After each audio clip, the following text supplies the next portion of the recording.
¿Qué tal? ¿Cómo están amigos y amigas de esta comunidad? La violencia se ha apoderado en diversas etapas de la vida de nuestro país, particularmente en los últimos años, la presencia del crimen organizado en regiones del norte de la República, como por ejemplo Coahuila, durante mucho tiempo con la presencia de los Zetas, pero también en esta semana, nuevamente Chiapas, una entidad que durante mucho tiempo fue la más militarizada de México y que sin embargo ha visto cómo se ha ido complicando este panorama.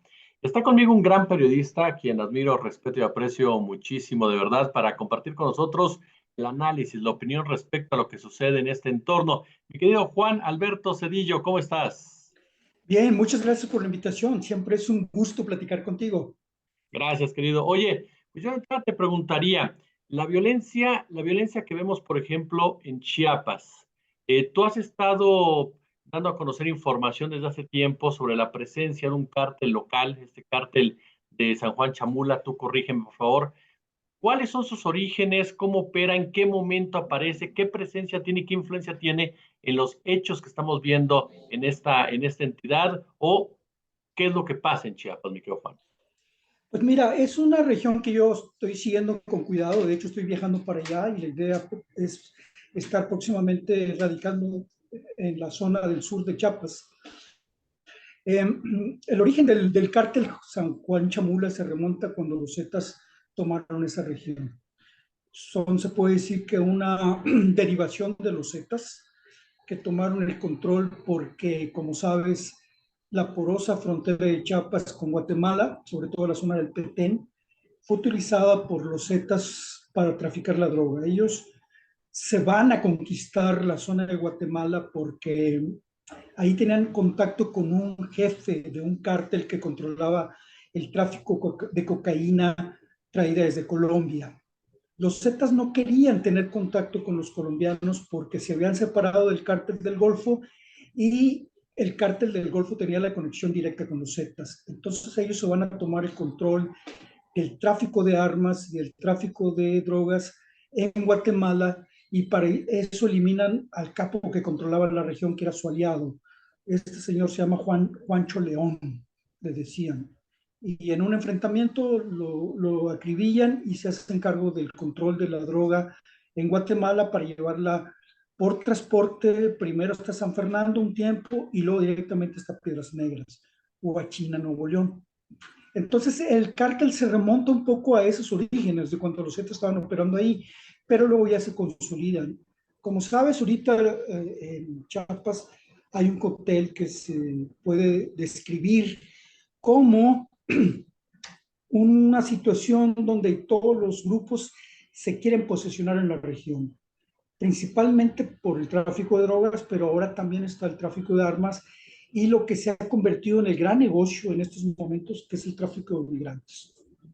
El flujo de tráfico de migrantes que hay hacia la frontera con los Estados Unidos es de tal magnitud que está dejando a los grupos del crimen organizado más ingresos por ese contrabando, porque se viene mucha gente que está en Cuba vendiendo sus casas para llegar a Ecuador y luego venirse hasta la frontera, venezolanos, que son los grandes flujos haitianos, colombianos incluso, y todos los centroamericanos que en Guatemala los polleros tienen incluso grupos que financian este contrabando y se vienen con montos de dinero para llegar hasta la frontera que llegan a alcanzar viajes que llegan a alcanzar hasta $10,000 para cruzar, pagar cuotas. Ahí ya se conoce como hay un cártel que se le llama el cártel del Instituto Nacional de Migración, que está aliado con la Guardia Nacional para permitir el tráfico de migrantes. Entonces Chiapas se ha convertido en este epicentro de este cóctel de tráfico de armas, tráfico de drogas y tráfico de migrantes. Ya desde hace rato el cártel Jalisco Nueva Generación y el cártel de Sinaloa se disputan la zona y este grupo también con todos los bemoles que existen ahí, como los motonetos, etcétera, etcétera. Entonces tenemos que en este momento, lo que se publica y lo que se conoce, lo menos. Chiapas está empezando a sufrir lo que sufrió Tamaulipas, Hay circunstancias donde está habiendo enfrentamientos, está habiendo zonas muy aisladas por estos grupos y no se conoce, pero ya tenemos, si lo vemos sistemáticamente en los últimos años, una creciente violencia que se expresa, como pasaba en Tamaulipas, se expresa cuando estalla e irrumpe. De lo contrario, ahí está cotidianamente, soterradamente, actuando todos los grupos, disputándose y peleándose por la región y los negocios de la región. Es decir, un cóctel propicio para la llamada economía criminal, mi querido Juan Alberto. ¿Y cuál es el papel en este momento del Ejército Zapatista de Liberación Nacional, de los diversos grupos comunales que se han tenido en algunos casos hasta calmar? Se ha hablado de grupos precisamente de comunidades que se arman para enfrentar a la delincuencia organizada. Sí, fíjate que es una cosa que yo quiero seguir con más detalle e ir para allá. Por lo mismo he estado en contacto con colegas, con el Centro Pro Derechos Humanos, etcétera, etcétera.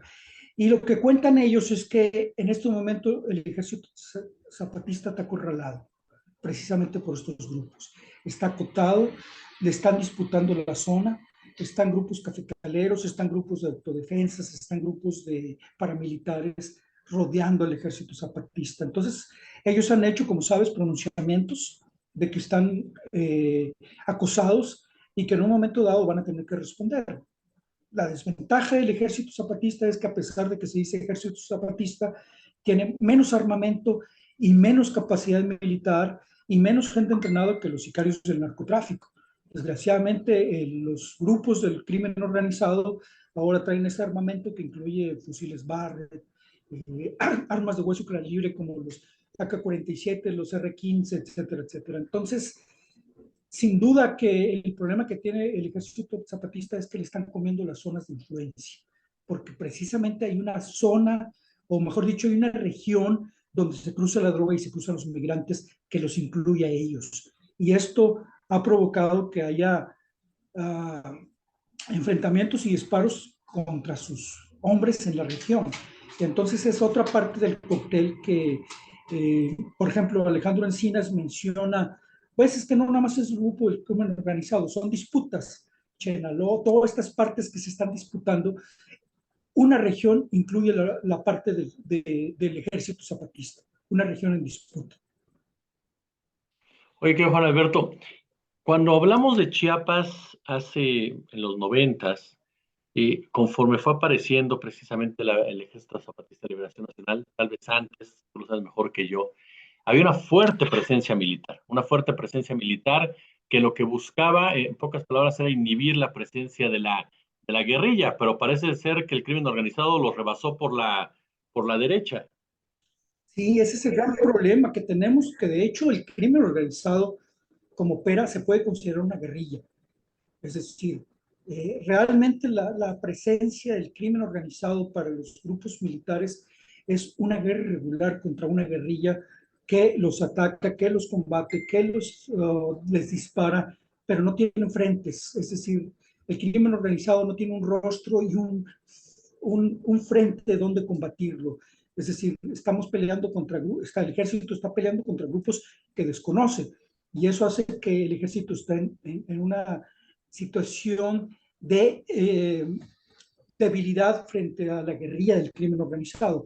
Pero en pocas palabras, la situación de México se puede calificar por el número de muertos que tenemos, por el nivel de violencia, como si México estuviera como Colombia en una guerra de guerrillas entre grupos paramilitares, ejército. Y esa es la situación que en particular se concentra en Chiapas. Por eso lo hace un estado, para los que estamos siguiendo el asunto de la seguridad, muy interesante. Y por eso tienes que estar viendo con detalles, con lupa, todo lo que ocurre, aunque no se publique en este momento. ¿Puede seguir escalando la situación de llegar a un extremo incontrolable para el gobierno del propio Rutilio Escandón, incluso a nivel federal? Sí, mira, no es una situación que llega a ese extremo, sino tenemos que son puntos que rebasan al gobierno federal. Es decir, en todo el país se puede decir que en un momento dado la violencia está controlada, porque no se está desbordada. Sin embargo, lo que sí tenemos son circunstancias como lo de Ayotzinapa, como lo de San Fernando, como masacres en Allende, en este caso de Coahuila, y masacres que hay que esperar que en Chiapas pueda ocurrir una. Y ahí sí se desborda, ahí sí se expresa toda la crueldad, toda la violencia, toda la maldad que está soterrada. No es que se desborde, es que de repente sale toda esta parte que no estamos siguiendo al día con día. Pero cuando ocurren, pues nos damos cuenta que la dimensión es que el Estado no tiene control de regiones, digamos que se convierte realmente en un Estado fallido porque se expresa, pero eso está ahí, aunque no lo estamos viendo. ¿Cómo entender, por ejemplo, me quedo, Juan, lo que pasa en las comunidades? Es decir, hay cada día más jóvenes, según los reportes, tú corrígeme, vinculados precisamente al tráfico de drogas, vinculado al tráfico de personas. Nuevamente, la pobreza infiere en todo esto o son las mismas violencias de Estado que se van generando. ¿Cómo entender esa relación entre las comunidades y el crimen organizado? Yo creo que esa es una pregunta muy compleja que no tiene respuestas simplistas.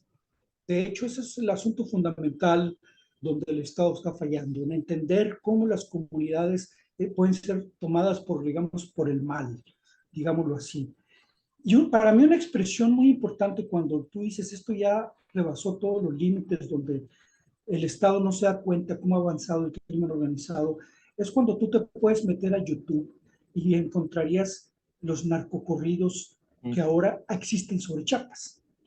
Hay narcocorridos sobre capos, hay narcocorridos sobre los cárteles, hay narcocorridos sobre los grupos que se transmiten y que se escuchan en estas comunidades. Eso ya te deja ver que hay una penetración de estos grupos porque ya hay lo que denominamos la narcocultura, donde precisamente jóvenes de comunidades que desgraciadamente llegué a pensar erróneamente que la cultura indígena iba a ser una contención a eso, y no, resulta que no, la gente de Chiapas me dijo no, al contrario, ahorita ya tú puedes ver aquí jóvenes con botas, con cintos, con sombreros y negocios que antes no podrías esperar de la comunidad indígena. Por ejemplo, unos negocios más tristes del cártel de San Juan Chamula es que se está vendiendo niños. Sí. Como tenemos una cultura en Chiapas donde los niños se casan muy jóvenes, pues ahora las están vendiendo. Y eso deja ver de la degradación de la comunidad y por qué está siendo tomada por el crimen organizado. O esta violencia o esta descomposición social, que el Estado parece que no entiende, no ve y no le pone atención hasta que estalla todo esto. Este tráfico de niñas, de adolescentes, es parte de todo esto que se ha estado denunciando, en donde incluso también hemos visto funcionarios, ¿no?, del gobierno de Chiapas o del municipios o del Congreso local, participan en chats, en WhatsApp, o cómo funciona esta red.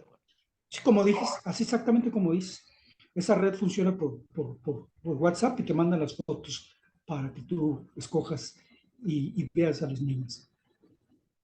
Caray. Oye, Juan, aprovechando tu expertise en este tema, y como mencionabas al principio, este cártel San Juan Chamula, eh, otra herencia más de los Zetas, como se ha manejado el cártel de los alemanes en San Luis Potosí, el cártel del noreste en Tamaulipas, los Zetas viejo escuela, los Zetas nueva generación, en fin, parece que no podemos librarnos de la herencia, esta herencia violenta de este grupo que irrumpió precisamente durante la guerra de Felipe Calderón Hinojosa, que parte del ejército mexicano, su núcleo original, y que tuvo una fuerte presencia, sobre todo en Coahuila, con masacres, como ya mencionadas, en parte de Allende. ¿No podremos librarnos nunca de lo que heredaron los Zetas o qué papel jugaron los Zetas en todo este entorno de violencia? Pues exactamente su herencia de que ellos crearon lo que podríamos decir en términos, como señalan los empresarios gringos, un know-how. Es decir, el crimen organizado antes de los Zetas operaba de una manera muy sencilla. No se estaban peleando, no se estaban matando entre ellos. Y lo que vino a imponer los Zetas es una manera de pelear contra el enemigo, de cómo pelear contra las autoridades, de cómo matar para generar terror. Es decir, los Zetas crearon un modelo de criminalidad que el resto de los grupos después tomaron. El resto de los grupos después copiaron, incluso no solo los cárteles, sino la delincuencia común. Hay un gran sector de esta violencia que estamos viviendo en México que está generada por la violencia común, mejor dicho, los delincuentes comunes que operan bajo la manera y la forma que le dieron los Zetas y se hacen pasar como un gran cártel. Por ejemplo, aquí en Monterrey, si tú llamas a la policía y le dices, oye, están asaltando por acá, te van a preguntar, ¿y están asaltando con armas cortas o con armas largas?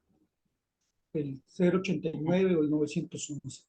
Si tú le dices que están asaltando con armas cortas, a lo mejor te mandan a la patrulla, pero si le dices que traen armas largas, no van a llegar nunca, porque precisamente los delincuentes comunes heredaron esta manera de operar de los Zetas y ahora eso es lo común en toda la delincuencia del crimen organizado y muchos grupos de la delincuencia común que operan como cárteles. Es decir, ellos crearon un modelo de criminalidad que ahora se ve por todos lados. Mi querido Juan Alberto Cedillo, gran periodista, usted lo acaba de escuchar. Yo, como siempre, te quiero agradecer estos minutos para nuestra comunidad, Juan. No, el agradecido soy yo y ya sabes, estoy a tu disposición.